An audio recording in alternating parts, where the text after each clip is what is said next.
কাজেই সংস্কারের জন্য বিএনপির কাছ থেকেই শিখতে হবে, কারণ বিএনপি সংস্কারে অভ্যস্ত।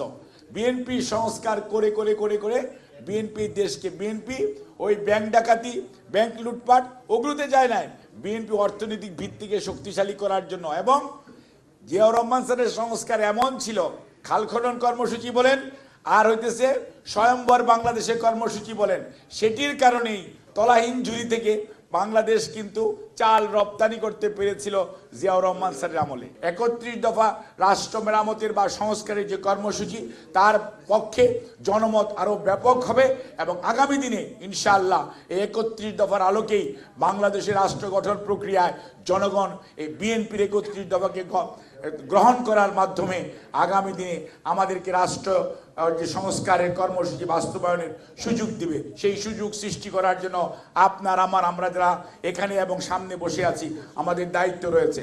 আমরা সেই দায়িত্ব অত্যন্ত নিরলসভাবে এবং নির্মোহভাবে পালন করব। আর একটি জিনিস মনে রাখতে হবে, ঐক্যের কোনো বিকল্প নাই।